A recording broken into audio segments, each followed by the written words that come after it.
Bonjour, l'histoire du jour est une histoire qui est issue du livre Laisse-moi te raconter les chemins de la vie de Jorge Bucay. Donc c'est Demian qui va voir son thérapeute et son thérapeute lui raconte des histoires. Celle-ci s'intitule Cadeau pour le Maharaja. Écoute Demian, il serait fantastique que tu portes ces notes à ton ami. L'idéal serait qu'en plus tu éprouves du plaisir à le faire. Il serait sage que tu le fasses sans aucune émotion, mais si ça te met de mauvaise humeur, je ne crois pas que Juan puisse réussir cette matière en étudiant ses notes. Qu'est-ce que ça a à voir ? Rien, c'est une blague. Je pensais aux mauvaises vibrations, comme vous dites. Je ne sais pas pourquoi tu me gonfles autant, je t'ai dit que j'allais lui porter. Je te gonfle autant pour que tu te rendes compte de la manière dont tu arrives à ce genre de situation. Je te raconte une histoire ?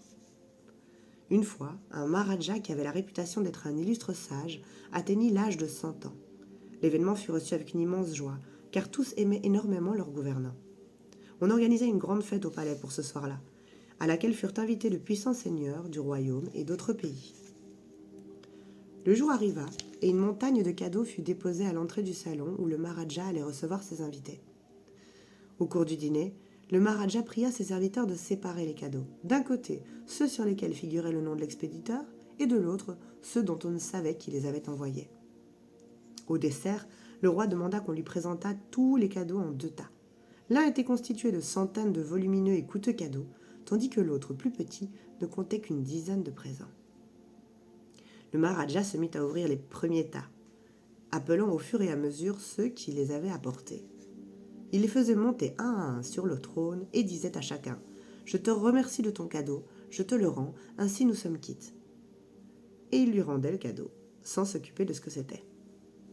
Lorsqu'il eut terminé avec le premier tas, il s'approcha du second et dit « Ces cadeaux sur lesquels ne figure aucun nom d'expéditeur, je vais les accepter, parce qu'ils ne m'obligent à rien. À mon âge, il n'est pas bon de contracter des dettes. » Tu vois, chaque fois que tu reçois quelque chose, Damian, il est possible qu'il y ait dans ton esprit ou dans celui de l'autre l'idée de changer ce don en une dette.